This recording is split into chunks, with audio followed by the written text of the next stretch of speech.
तं सावधूतं परिजनसहितं कृष्णचैतन्यदेवं श्री राधा कृष्ण पदान् सहगण ललिता श्री विशाखान्वितं च हे कृष्णा करुणा सिंधु दीनबन्धु जगत्पते गोपेश गोपिका कांता राधा कांता नमस्तुते तप्त कांचना गौरंगी श्री राधे वृंदावनेश्वरी वृषभानुसुते देवी प्रणमामि हरिप्रिये वाञ्छाकल्पतरुभ्यश्च कृपा सिन्धुभय एव च पतितानां पावनेभ्यो वैष्णवेभ्यो नमो नमः। हरे कृष्णा कृष्ण कृष्णा हरे हरे हरे रामा राम राम हरे हरे। जय श्री कृष्ण चैतन्य प्रभु नित्यानंद श्री अद्वैता गदाधारा शिवासादि गौर भक्त वृंदा। हरे Krishna Krishna Krishna Hare Hare Hare Rama Ram Ram Hare Hare. Please bless me so that I can speak in the subject matter of Bhagavad Gita as it is. So I'll quickly share my screen and we'll get started with our today's verse. Okay, 1 second. Let me open it.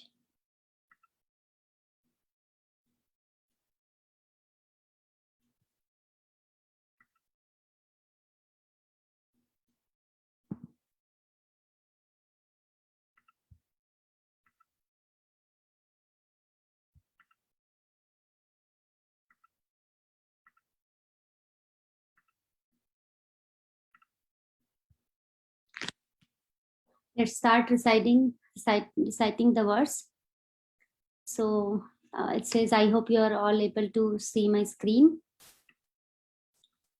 Udare tatmana atmanam.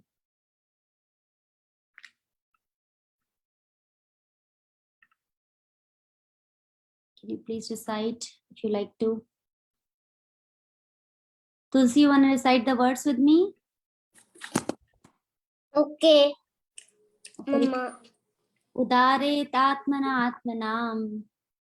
Udaret atmanatmanam. Na atmanam avasadayate. Na atmanam avasankyate. Atmeva hi atmano bandhur. Atmena vahi atmano bundhur. Atmeva ripuratmanaha. Atme varipuratmana. Udare tatmana atmanam. Udaret atmanatmanam. Natmanam avasadayat. Natmanam avasadayet. Atmeva hi atmano bandhur. Atena te ma eva. Atmano bandhur. Atmano bandhur. Atmeva ripuratmana. Atmena varipuratmanam. Udare tatmana atmanam. Udaret atmanatmanam. Natmanam avasadayet. Natmanam avasadet. Atmeva hi atmano bandhur. Atmena vayatmano vandur. Atmeva ripuratmana. Atmena vanipuratmana. See. Udaret. Udaret. One must deliver. One must deliver. Atmana. Atmana. By the mind. By the mind. Atmanam. The conditioned soul.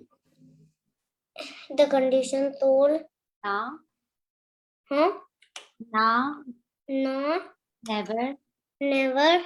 Atmanam. Atmanam. The conditioned soul. The conditioned soul. Avasadayet. Avasadayet. Put into degradation. Put into degradation. Atma. Atma. Mind. Mind. Eva.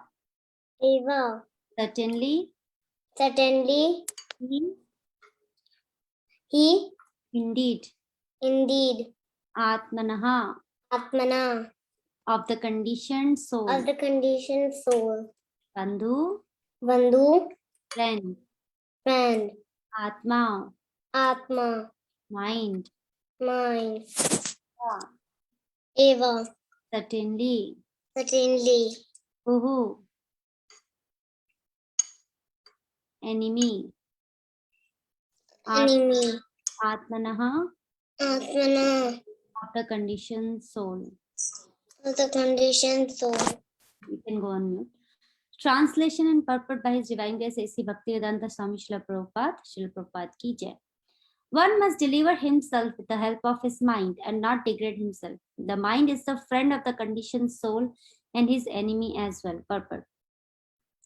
The word Atma denotes body, mind, and soul, depending upon different circumstances. In the yoga system, the mind and the conditioned soul are especially important. Since the mind is the central point of yoga practice, Atma refers here to the mind. The purpose of the yoga system is to control the mind and to draw it away from attachment to sense objects. It is stressed herein that the mind must be so trained that it can deliver the conditioned soul from the mire of nations. In material existence, one is subjected to the influence of the mind and the senses. In fact, the pure soul is entangled in the material world because the mind is involved with a false ego, which desire to lord it over the material nature. Therefore, the mind should be trained so that it will not be attracted by the glitter of material nature. And in this way, the conditioned soul may be saved. One should not degrade oneself by attraction to sense objects. The more one is attracted by sense object, the more one become entangled in material existence. The best way to disentangle oneself is always engage the mind in Krishna consciousness. The word he is used for emphasizing this point, that is, that one must do this. It is also said, Mana eva manushyanam karanam bandhamokshaya bandhaya visaya sango muktaya nirvishayam manaha. For men, mind is the cause of bondage and mind is the cause of liberation. Mind absorbed in sense object is the cause of bondage and mind detached from the sense object is the cause of liberation. Amrita Bindu Upanishad 2. Therefore, the mind which is always engaged in Krishna consciousness is the cause of supreme liberation. So, just give your blessings so that I can explain this verse and we can understand this as Prabhupada wrote very wonderful purport here. So what does this word says, right? We are in Ashtanga Yoga, Dhyana Yoga. So already we have discussed there are 8 stages and the first 4 stages are called Yoga Rurukshu, and the last stages are called where till the Samadhi, it is called Yoga Rudha, right? So there are the 8 stages as is called Ashtanga Yoga. So Yam, Niyam, Asan, Pratyahara, Prayana, Dhyan, Dharana, Samadhi. So the first 4, as I said, is the initial stages, and the next is the Yoga Arudha is the final and elevated stages. So here, what Krishna is saying in this verse is the mind is very important, right? The yogi also, if he want to sit in any position or he want to meditate on something, right? Let's say on Paramatma, so he has to control his mind because mind is very flickering, right? So here the most important thing in this verse is to note that as you see in the synonyms, I'm still sharing my screen. So Atma is, Prabhupada says that Atma is refers to 3 things, right? Body, mind, and words. So body, mind, and the soul. So depending on the context, that word is referred. But here, because mind is, it has been mentioned by Prabhupada that if mind is very important in yoga, that's why here Atma refers to the mind. If you said Udaret means one must deliver, right? So the oneself, right? So if you have an iPhone, you have iPhone 7. So where do you want to degrade, right, your iPhone to iPhone 5 or 4, or you want to upgrade? Even in material life, we try to upgrade ourselves. So we try to upgrade, say in terms of what mobile we have, or anything else you take. So here also Krishna says that we have to upgrade. We should not put ourselves, the soul, right? Who are we? We are soul. So we should not put ourselves into degradation, right? So udarit, always upgrade yourself with the help of mind, and do not try to degrade yourself. So what happened when we become degraded with the help of a mind? uh, we become degraded with the help of mind when we use this mind in sense gratification, when we use this mind in the sense object. So when we concentrate, dhayato vishayan pumsam, in the second chapter it has been mentioned how that attraction to certain object is developed, because we are contemplating, we are thinking again and again about that object. So 260, it is 262.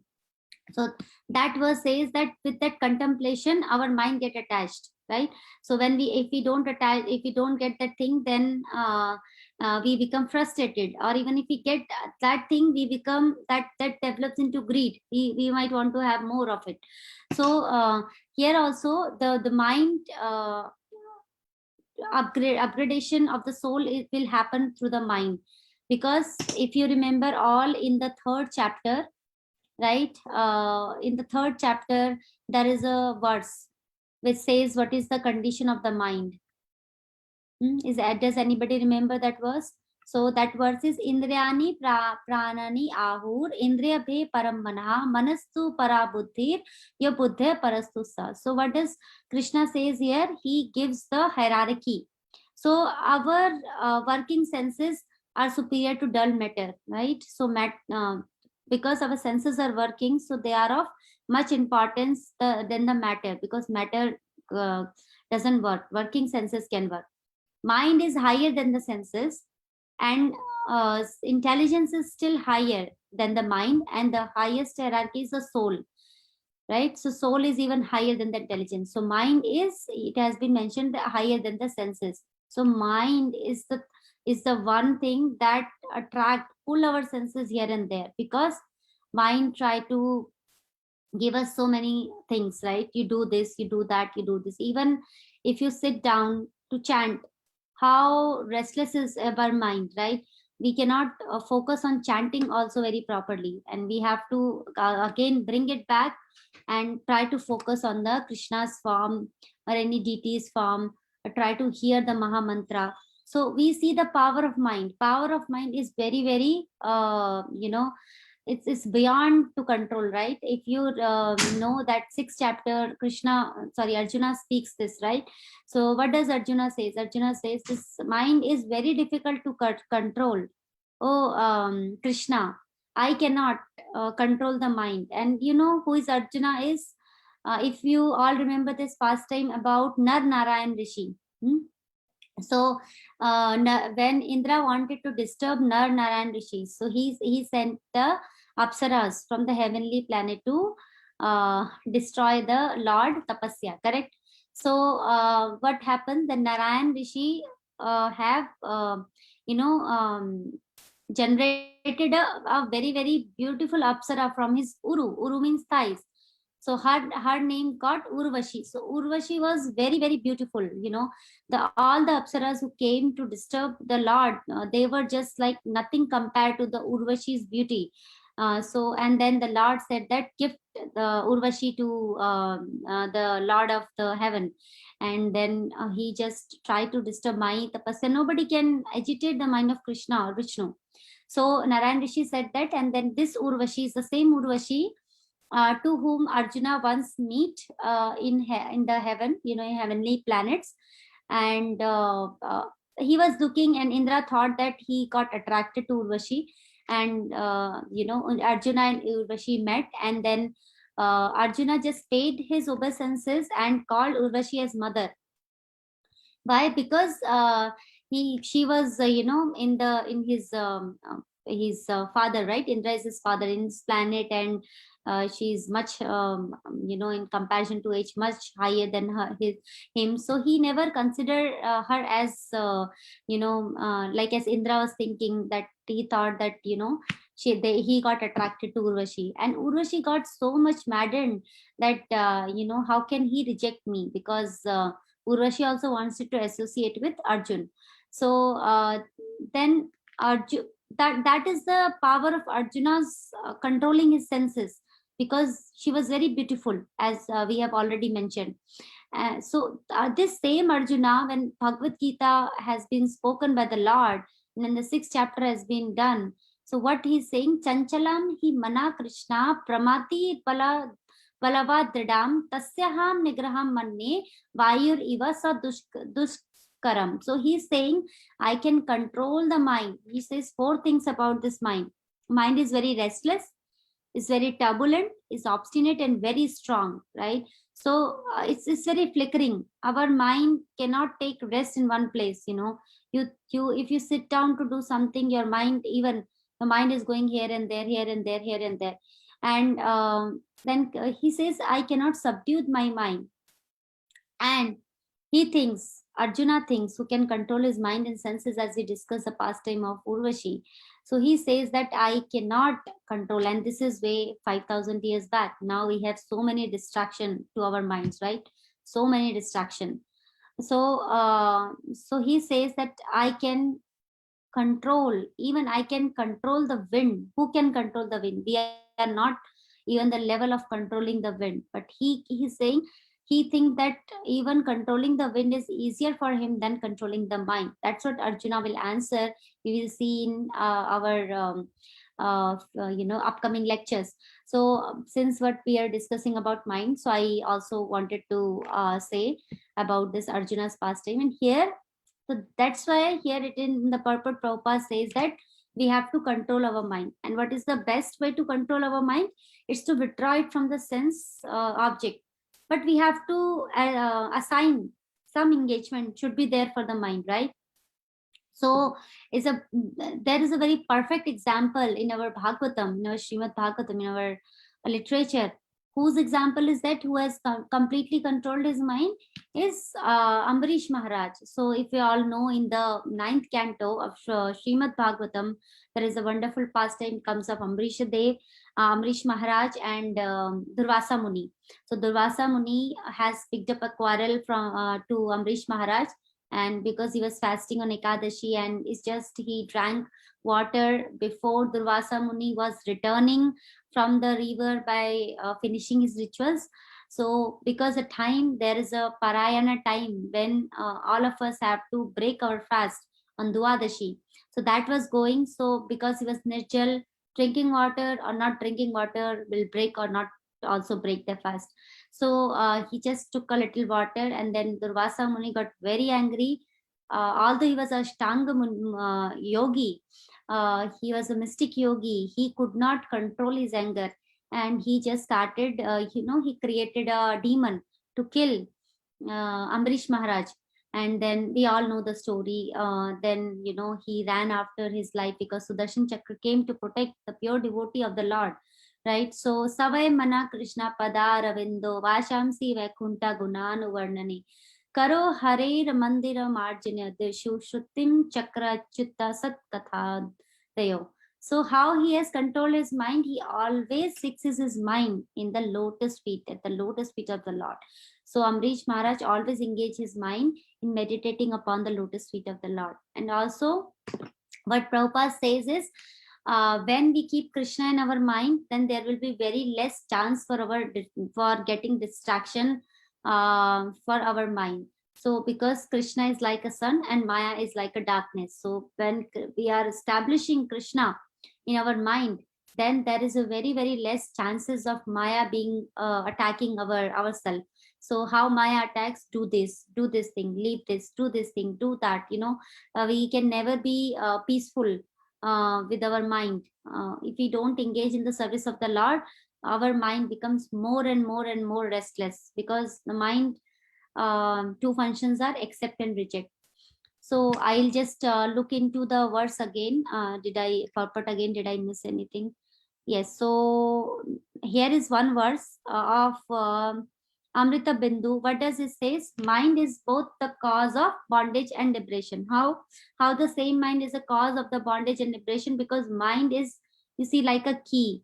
With the key, you can open the door, and with the same key, you can close the door, right? So with the Mind, when attached to Krishna, we can open the key to Vaikuntha or to Golok Vrindavan or to the spiritual planet, or we can open the key for a spiritual life. But when we engage the same mind in the sense objects, right, to the sense object of this material world, then we are closing our door to the spiritual life. So this is what is there in this verse. We will go to the next verse. But before that, if anybody has any comment, any correction, any questions, they can feel free to add anything to correct.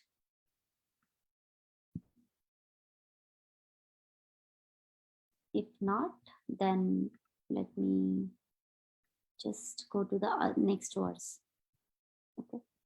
So I'll share my screen again.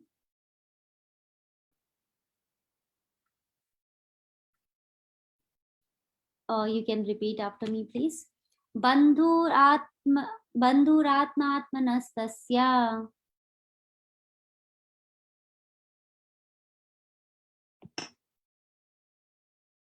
Nobody wants to repeat the verse? Okay. Bandhuratmanastasya. Yena Bandhuratmanastasya Yena atmevatmana yena atmanatmana jita jita anatmanastu shatrutve anadmanastu shatruve varte atmeva shatruvat yatme atvashtu shastruvat bandhur atmatmanastasya bandhuratmanastasya yena atmevatmana jita yena atmanatva imajita anatmanastu shatrutve anatmanastu shatrutve varte atmeva shatruvat vatatmitva shatruvat bandhuratmatmanastasya येना आत्मेवात्मना जिता yena atmatmana jitu अनात्मनास्तु शत्रुत्वे anatmanastu shatrutve वर्ते आत्मेव शत्रुवत्. vatatmitva shatruvat. Sorry, I forgot to ask in earlier verses, and anybody wants to recite the verse, they can do so. Yes, I want to cite that one more. Okay. Bandhur atmanatmastasya yatmanatma jitta atmanastu sarvetu ve atmanashata. Okay, you should wait for other to repeat. You want to do again one more time? No. Okay, that's okay. So let's go to the synonyms. Bandhu,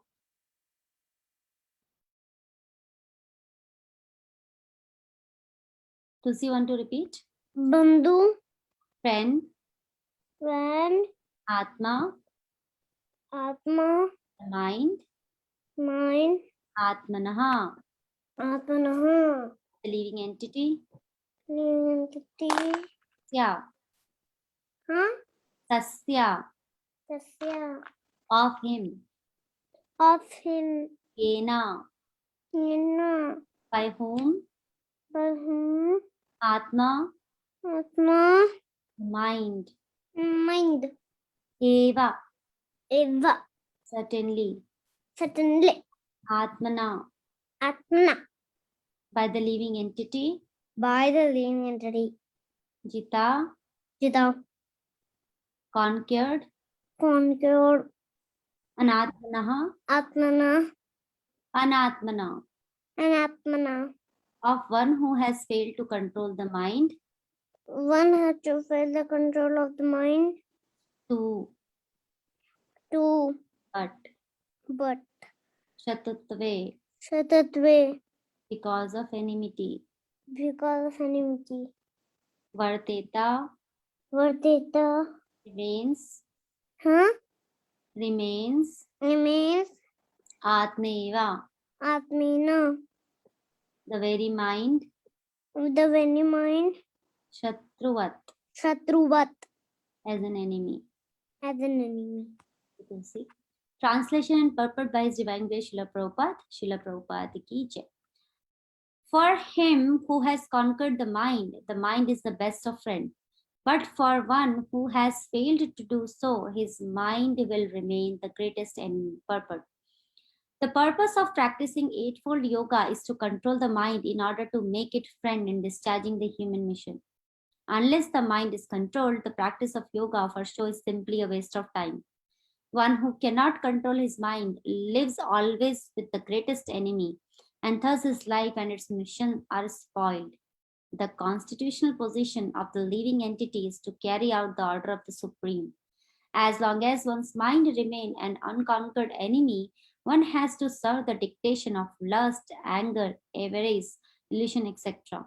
But when the mind is conquered, one voluntarily agrees to abide by the dictation of the personality of Godhead, who is situated within the heart of everyone as Paramatma. Real yoga practice entails meeting the Paramatma within the heart and then following his dictation. For one who takes to Krishna consciousness directly, perfectly surrendered to the dictation of the Lord, follows automatically. So this is the verse. Also always, as we know, is a series. So related to the last verse which we discussed is about the mind. So what does Krishna says here in this verse is we have to control our mind.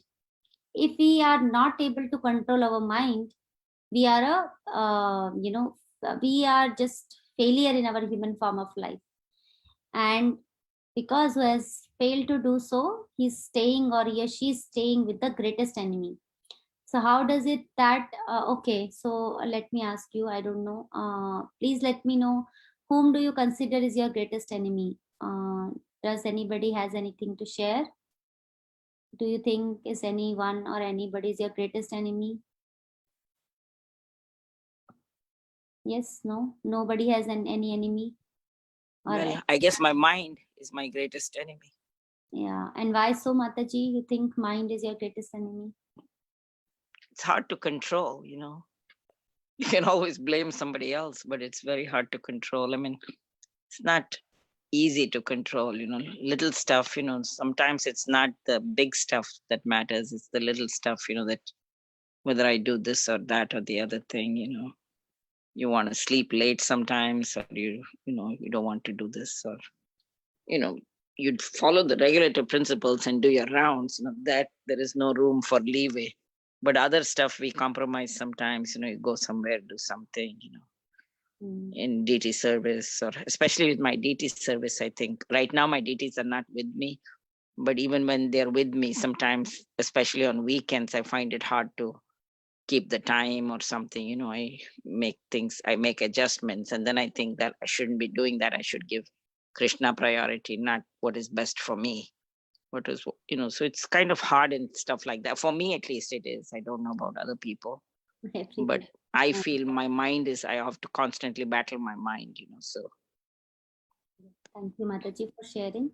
So yes, so mind is our greatest enemy, and there is one thing also, right? If we think that this is our mind only, I think there is one verse, I forgot to open that verse, but I think that verse is from the 15th chapter, that says that how the living entity get their body, they get their body and the senses. This body is nothing but the combination of senses, right? So how they get their body grouped about a mind. So let's say if somebody get a birth of a dog, like as a dog in as a material body as a dog, then how that person is going to act, right? The jiva, that soul is going to act is according to the dog, right? Usually human being, they don't bark, but the dog do bark. So how that senses are grouped, the senses are always grouped about the mind. So at the end of the life, what we thought, yam yam vapi smaran bhavam tajanti anta kalevaram tam tam evati kaunteya sada tad bhava bhavita. So that verse in 8th chapter, Krishna says that whatever state of mind we leave this body, we are going to attain the same state. About this there is no doubt to Arjun, right? Kaunteya. So that's how we receive. So how our mind is also the in the daily activities also we see as Mataji is sharing. And also, if we see in the broader context, how our mind is the greatest enemy, because if I consider she or he is my greatest enemy, right?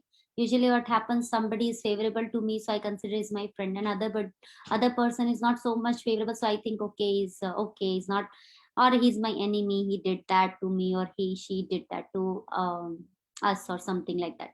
But the maximum thing a enemy in this life can do is to kill this body, right? Kill us, like kill us in this material body. Nobody can kill the soul, but and put an end to this lifetime, right? But the mind is killing us after in each lifetime, right? Because in previous life we had somebody, um, a human being, or in aquatics, or in animal kingdom. So we had different kind of these bodies, and this mind is always being attached to the material sense object, and that's how we are receiving the other body. So this birth and death is happening to this body because of this mind, because as we go in the 8th chapter, we'll see that verse which Krishna says that wherever you keep your mind, you get the next body. And we also know about the story of Bharat Maharaj. I'll see if I'll have some time, I'll cover that. But as of now, we know that Bharat Maharaj have thought about the deer, and he became the deer in the next life. So, but because of the mercy of Krishna, he remembered, and then he kept aloof from even his deer family. We think our family is very dear, but this deer, Bharat Maharaj is as a deer, kept aloof from his deer family, because he didn't want to entangle, right? Because he remembered that how he got entangled while taking care of this small deer in his last life, even though he had attained the bhava stage of bhakti yoga. So what I was mentioning is, this mind is the greatest enemy, and we should always consider that we should not consider I'm staying near to any enemy. The mind, uncontrollable mind within me is my greatest enemy. And how is it greatest enemy? Because if it is not controlled, it just run behind the sense objects of this material world, then we are going to get different kind of bodies. So also there are 3-4 things about the mind, right? So what is the characteristics of the mind? Anybody want to share what they think is the characteristic of the mind, apart from it is very difficult to control? You think anything else comes in your mind about the mind? Any characteristic of the mind? Anything what comes? It is very strong. It is very strong. Thank you. Yes, so it is very strong, right? So Drida, right? Also Arjuna also speaks. It's very strong. If a person is there who is strong in health, or a person is there or they are fighting, so most of the time what happens, the strong person will come winning. So mind is very strong. Winning over the mind is very difficult. So the first thing is, mind is very active, right? Our mind is active. It is so much so active that when we go to sleep, the mind doesn't go to sleep. Every one of us have an experience about the dream, right? So what happens in the dream? In the dream, Prabhupada gives this example that sometimes we see the golden chariot flying um, in the sky, right? The golden chariot is flying in the sky. So our mind have some kind of impression. So we have seen gold, we have seen chariot, we have seen some flying objects. So we just combine all of these, and we see that as in our dream. So our mind is so much so active that it doesn't go to sleep even when we go to sleep. Our gross body is not active. We are not doing anything, right? But our mind is still active. Our mind takes us here and there. You have imagined that you have taken a certain kind of body, then we don't even remember that we are lying on the bed, and our mind make up some images, some bodies, and we are some at other place, this place, that place, all of us that experience. So the first characteristic of the mind is, it's very, very active, very active, right? So as you think about the child, it's very difficult to control an active child, right? Every one of us, most of us have experienced how the child behaves when a 2 3 year or 4 year old child, they have so much energy, they're so active that it's so difficult to control them, so difficult to calm them down, because they cannot sit at one place. So you can compare the mind with the child activities are like, um, they do this and that, this and that. If you give them one thing, they cannot stay at that thing for a long time, because of the active, the nature of the soul is active, but the child's energy is so much that child mind is so frickling that the child cannot do one activity for a long time, maybe 5 10 minutes, and then you see they just run here and there, here and there. All of us have seen that. And what happens in the but that's a different thing. What Arjuna says is chanchalam. So we also say about the kids that they are chanchal, right? Sometime the parents remember about their childhood of their children, and they say that you were, when you were 3 year old or 4 year old or 2 year old, you were so chanchal, you were so, doing so many naughty activities. But that kind of activity we relish. But if you think about a person as an adult person, and if that person, you think, we say chanchalam, right? So Arjuna clarifies in that words about the mind is pramati means a madness, right? So pramati means a madness, so it's a kind of a chanchalam, but it's attached to the madness, so it's a kind of a madness activeness of the mind. So he says like that, not like a child.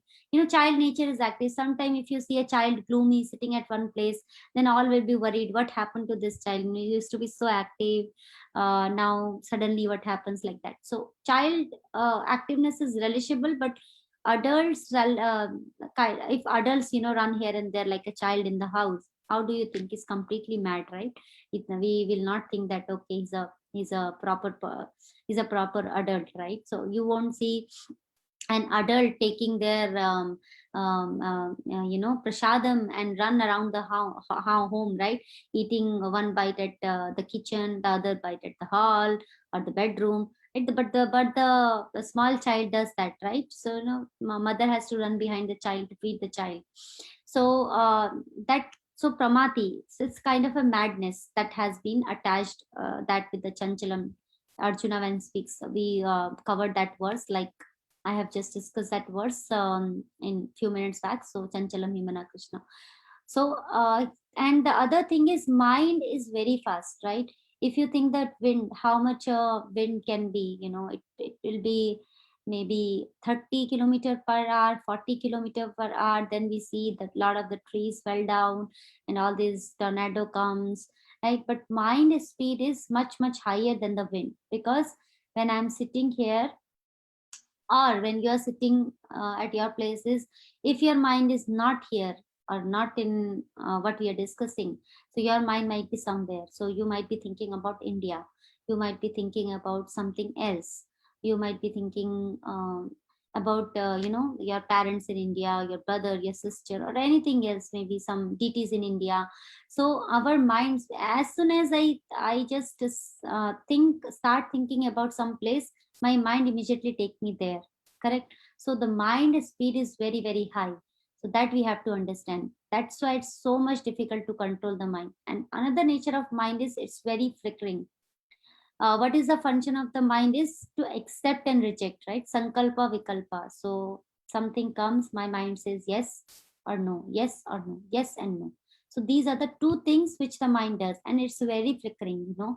Sometimes you see I say no to this thing, but another time I say yes to this thing. So all these things happens because we have not controlled our mind, right? Or I can speak myself, I have not controlled my mind. So what happened with this I accept and reject thing, mind has so much flickering nature, because it is flicker to this thing, that thing, that thing, this thing. So Prabhupada also gives this example, as we were discussing the last verse, that mind should elevate us, right? So mind is like a driver and the body is like the chariot, right?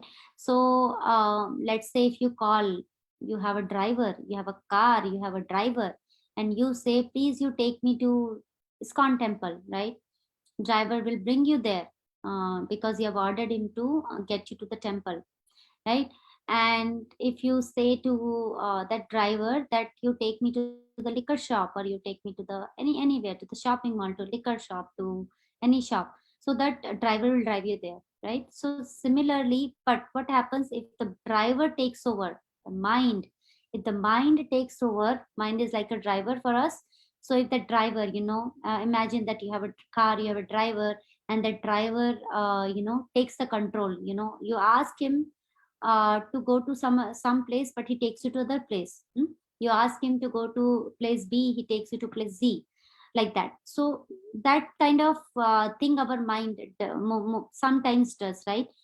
If it is not control, if it is control, it will act as go to temple, go to the shop, as it will work the other way. So the driver is the greatest enemy because it's not taking me to my proper place. So similarly, our mind is acting like how this driver. So our mind is a driver. It takes our senses to do the things which the mind want. So, and the other characteristic of the mind is mind expands the desire. So just to give you an example, let's say mind, I'm hungry, right? That's the desire of the belly, right? We feel hunger where? In the stomach. Mind expand this desire. Why? Because not just hunger, mind will say, okay, then mind will make my legs working. I have to go out and look for the food, right? Because I'm hungry, I'll go out and look for a food. I look for a restaurant. Then mind will say, okay, why you go to this restaurant? Go to the best restaurant of the city. So then I search for the best restaurant. Then why do you just in this menu order the best things from this menu? So I ordered that, and then for ordering, or for we have paid a lot of amount there, and we have eaten Krishna's devotee, most of the devotees and all of us, if we go, we should not go to the restaurant and eat, right? Because we should take Krishna prasadam. That also controls, control our tongue, then control our mind.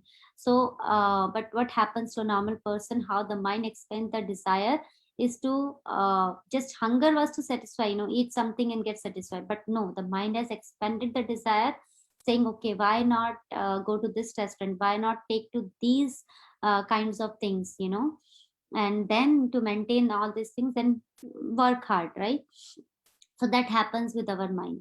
So there is a there is a psychology behind the mind is very greatest friend, much greater friend than anyone else, if we have controlled our mind. And we have also heard about Alexander the Great, right? So he has conquered so many emperor of the world, but but what did he did in the last, when he left his body, he asked that his hand should be outside of that coffin, so that the people see that even though he has conquered so many kingdoms, but what he's going with nothing, like, so soul left, so his bodies.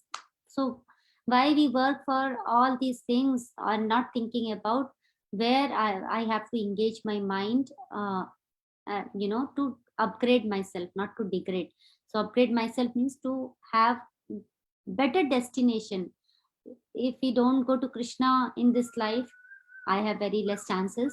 So if we don't go to Krishna this life, but at least we get a better situation to practice Krishna consciousness in the next life.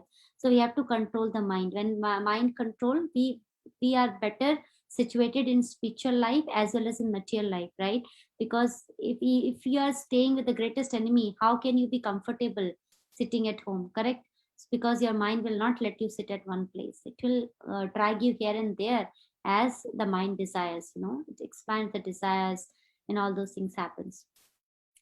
Okay, so another just to close our talk, I'll just see if Prabhupada says anything else in the purport. Yes, so he says, as we discussed, that it will, if the mind is our greatest friend, then it will help us in discharging the human mission. What is the human mission? To follow the instruction of the Supreme, like to follow the Shastras, to abide by the Lord's instruction. And what is the Lord's instruction, right? We have to give the anger, greed, lust, because these are the door to hell. Krishna speak that in 16th chapter. So also when the mind is conquered, one automatically agrees to follow the dictation of the personality of Godhead, because the mind is calmed down, then we can hear. And Prabhupada also makes a point in the end of the purport is Krishna consciousness. If we do Krishna consciousness directly, then we were perfectly surrendered to the Lord. Because what does Krishna says, whatever you do for me. You do charity, do for me. You eat, offer me, right? All the things if we do, then our chances of controlling the mind is much better, and we automatically follow the Lord's instruction. And also this how this mind psychology works is, just to give you one example, is there is two friends, and they have this shop, the grocery shop. And I'm talking about India setting. So in India, the grocery shops, the small shops where you go and buy atta chawal, right, rice and wheat, and sometimes they have this open rice. You don't have to buy the whole packet of the rice. You can buy 1 kilo, 2 kilo of dal. I'm sure you all might have experienced that. So 1 kilo of dal, just open 1.5. So that kind of shops these two friends have, in one, like the same location nearby. So one friend business was going very high. A lot of the customers used to go to his shop and buy, and because of that, his business, his grocery shop was going very well. But the next, the friend B, his shop was nobody, hardly anyone comes to his shop. So one day he thought of asking his friend, what do you do? Why there are a lot of people who come to your shop, and most of the people does not come to my shop, right? So he went to his friend A to talk about this, and then his friend said, you know um, what I do is, when a customer comes and he asks me something, let's say 2 kg of rice or dal, right?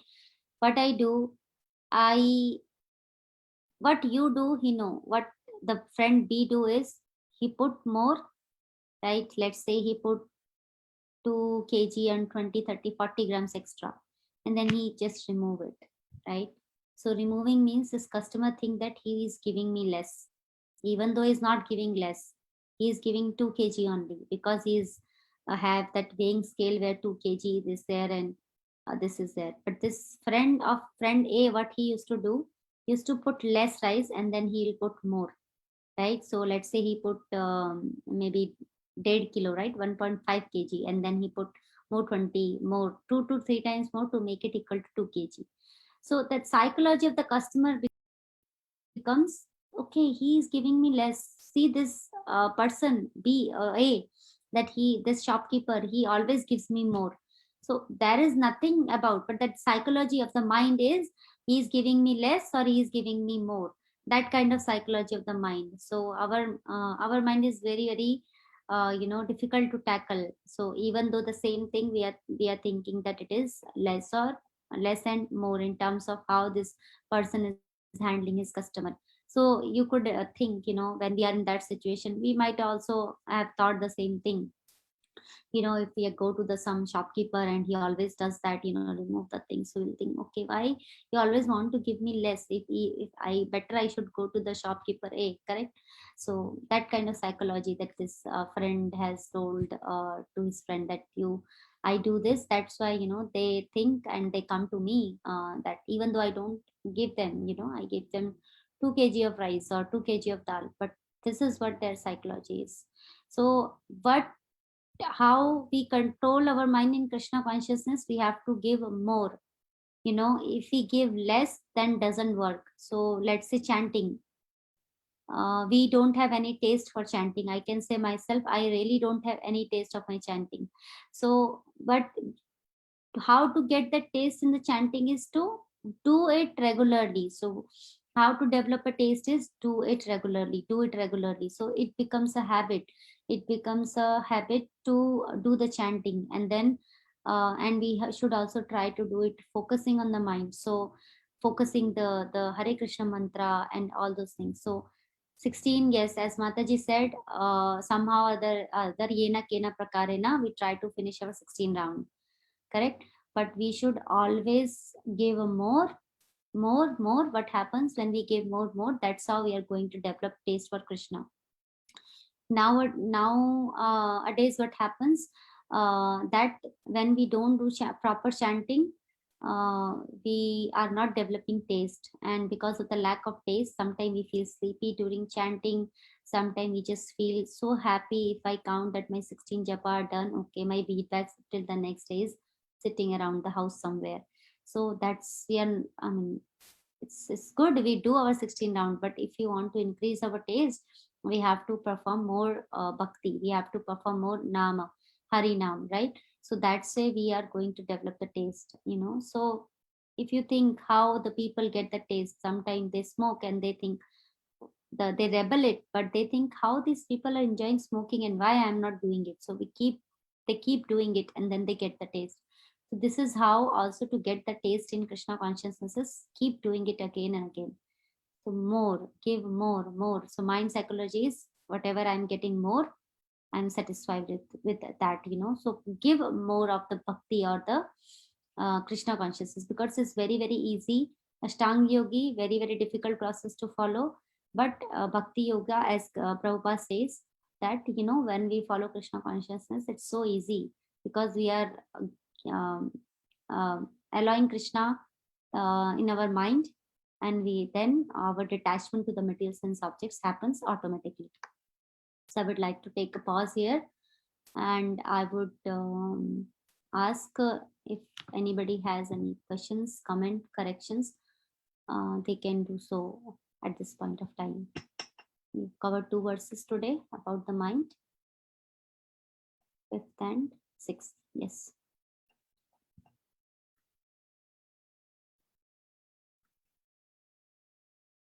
I hope I made some sense. I don't know, nobody is speaking, so not sure.